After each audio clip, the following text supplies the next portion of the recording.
mbokk mi jaaxle jeex na ci wàllum néew kàttan ak Royal King Honey da koy saafara daar bépp gàllankoor boo am ci néegum sëy moo xam da ngaa foowee sa bopp wala sax mu dab la stress tax lal bi doo ca yàgg jëlal Royal King Honey mu roof la kàttan gu tar da ngay yàgg muy gën a neex bu fekkeet mag moo waral nga amee impuissance nee naa la jël ko rek daal di dellu ci say 18 ans dina la musal tim ci maladie cardiovasculaire nee naa la lépp ñoo ngi ko defaree ci lem ak gàncax amul benn effet secondaire jokkool ak ñoom ci numéro yii 78 922 00 00 foo mën di nekk ci biir réew mi ak ci bitim réew ñu wan la nan la ak naka la kon nag ñàkk koo jëfandikoo daal wóoru Royal King Honey mooy buuru garab yi. gërëmee nuyoo ñi nga xam ni ñoom lañ fi fekk tey commencé nuyoo gi ci sœur Marie ak sœur yi nga xamante ni sœur Mathilde ak personnelu pouponnière bi ñu fi fekk ñëpp muy góor muy jigéen ba ñu leen nuyoo gërëm leen sargal leen ndax dañu mérité ñu sargal leen ci seen teewaay ci wetu ndaw yi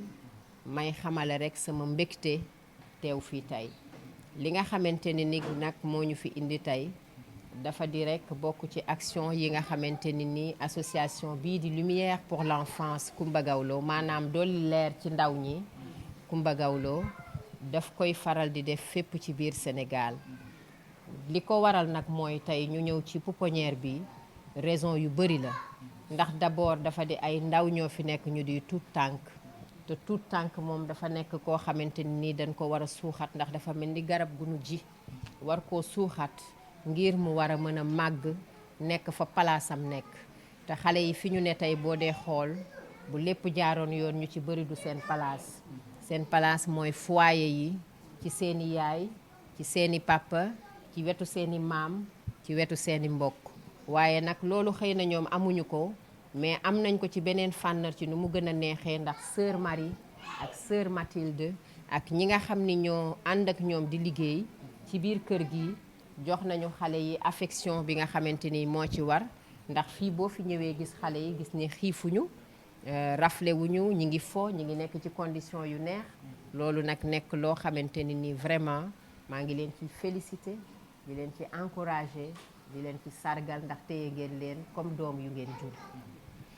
beneen bi it di xale moom dafa nekk loo xamante ni ci suñu processus ñun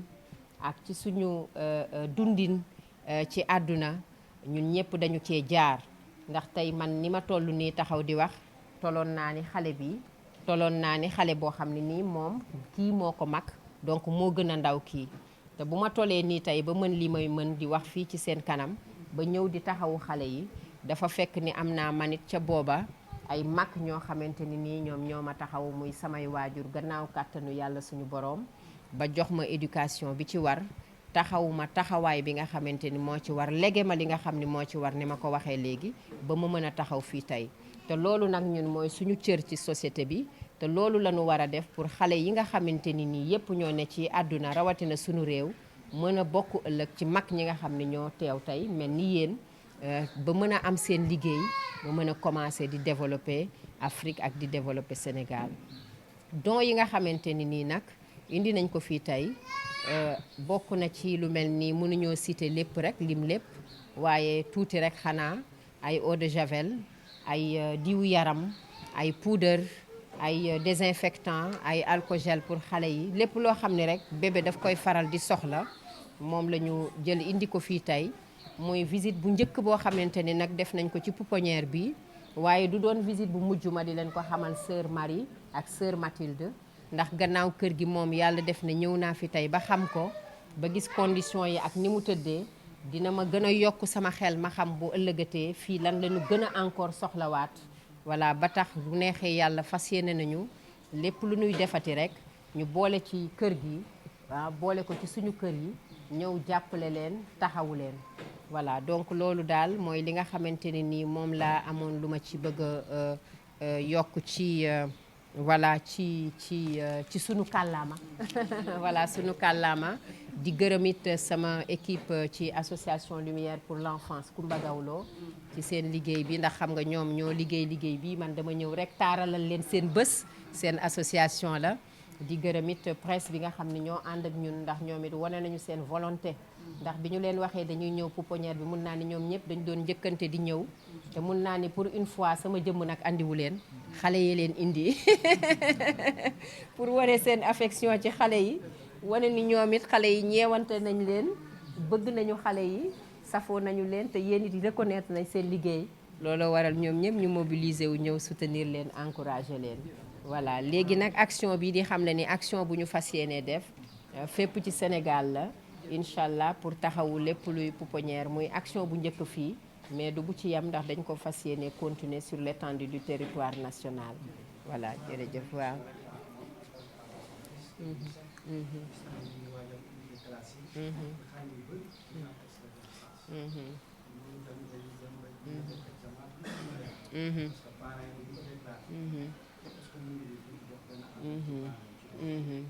Extrait de naissance dafa nekk loo xamante ne nii obligation la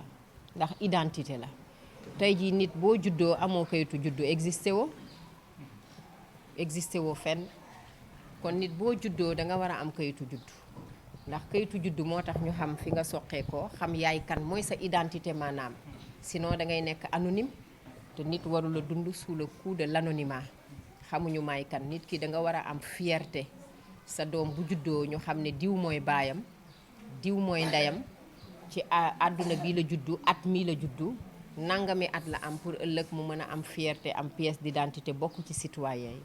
kon loolu bokk na ci loo xam ne man yàgg naa ko xeex ndax da ngay gis waajur yoo xam ne seen doom dina juddu ba am at duñ ko déclaré léeg-léeg sax ñu fàtte ban weer exactement la juddu woon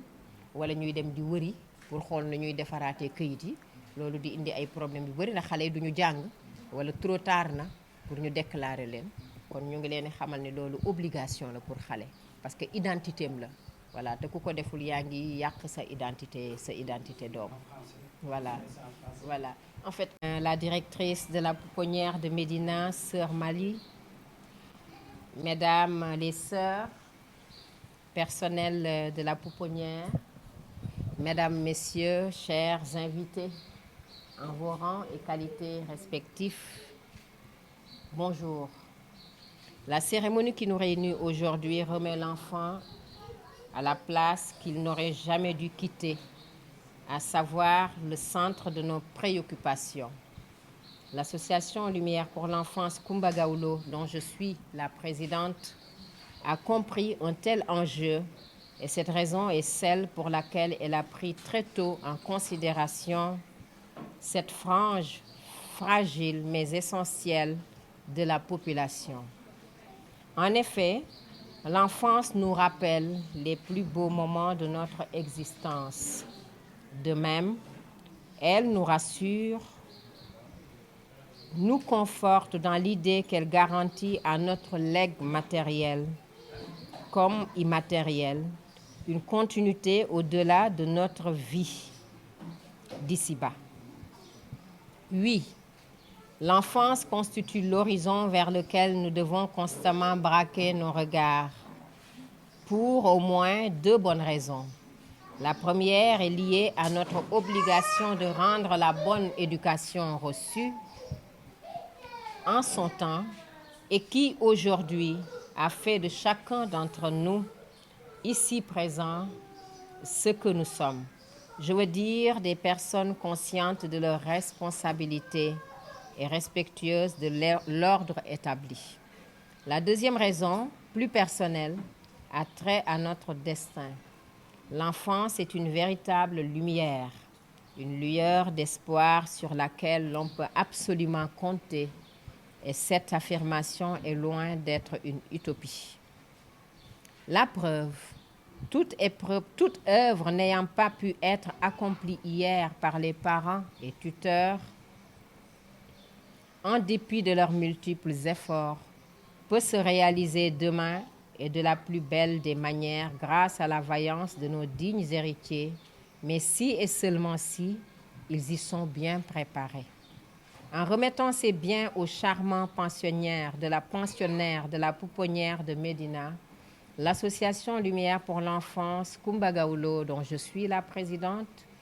s'adonne à une pratique qui lui est à la fois familière et habituelle. Ces dons sont composés principalement de savon, de gel douche, de lait de corps,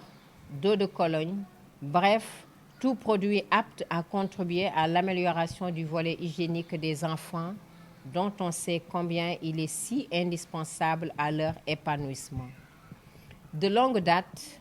une assistance assidue et similaire destinée aux pouponnières, daara et tout autre lieu abritant des personnes mineures et de surcroît victimes du besoin insatisfait est devenue au fil du temps sa marque de fabrique, de même que sa raison d'être tout simplement, je veux dire l'association Lumière pour l'enfance Coumba Gawlo.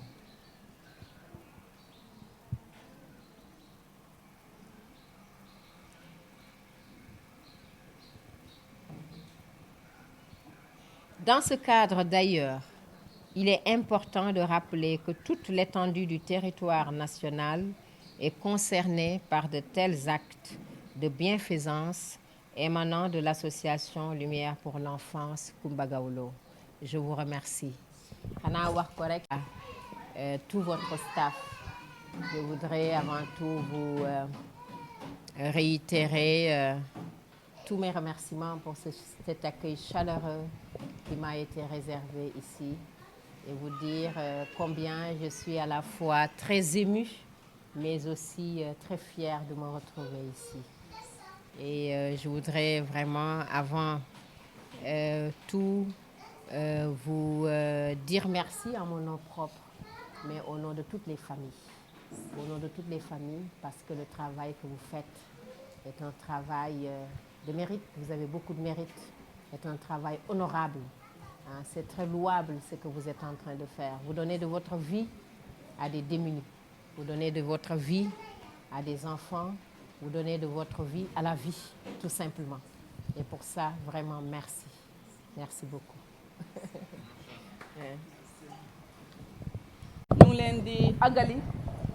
ci turu xale yi ci turu sœur yi ci turu personnel bi yépp yu nekk pouponnière jërë ngeen jëf. Madame Coumba Gawlo Seck, la diva à la voix d'or, vous nous honorez aujourd'hui par votre présence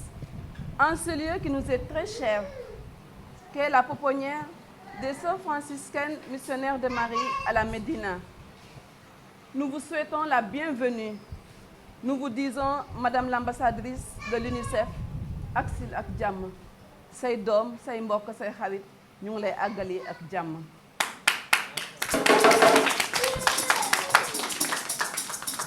Nous croyons et nous affirmons avec vous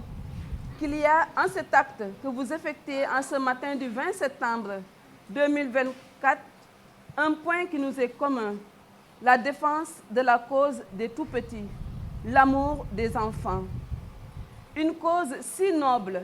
et si gratifiante car elle contribue à la dignité de l'homme. Merci d'avoir accepté de faire ce déplacement pour donner de votre amour, de votre temps, de votre affection et de votre avoir à ces innocents, ces enfants de Dieu, ces enfants de tout le pays. Certes, ils sont des innocents, mais si grands devant le grand maître de la vie.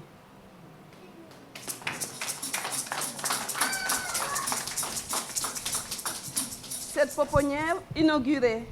le 5 août 1955, âgée aujourd'hui de 69 ans,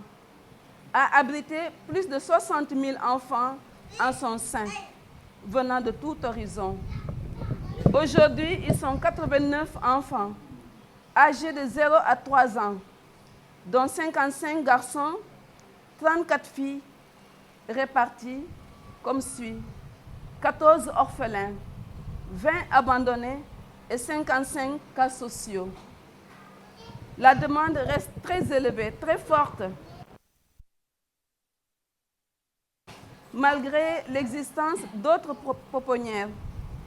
Nous faisons de notre mieux pour satisfaire le maximum possible la demande. Et une visite comme la vôtre aujourd'hui nous encourage à plus d'un titre dans notre tâche quotidienne. Nous vous disons merci et soyez là. ah mbokk mi jaaxle jeex na ci wàllum néew kàttan ak Royal King Honey da koy saafara daar bépp gàllankoor boo am ci néegum sëy moo xam da ngaa foowee sa bopp wala sax mu dab la stress tax lal bi doo ca yàgg jëlal Royal King Honey mu roof la kàttan gu tar da ngay yàgg muy gën a neex bu fekkeet mag moo waral nga amee impuissance nee naa la jël ko rek daal di dellu ci say 18 ans dina la musal tim ci maladie cardiovasculaire nee naa la lépp ñoo ngi ko defaree ci lem ak gàncax amul benn effet secondaire jokkool ak ñoom ci numéro yi 78 922 00 00 foo mën di nekk ci biir réew mi ak ci bitim réew ñu wan la nan la ak naka la kon nag ñàkk koo jëfandikoo daal wóoru Royal King Honey mooy buuru garab yi.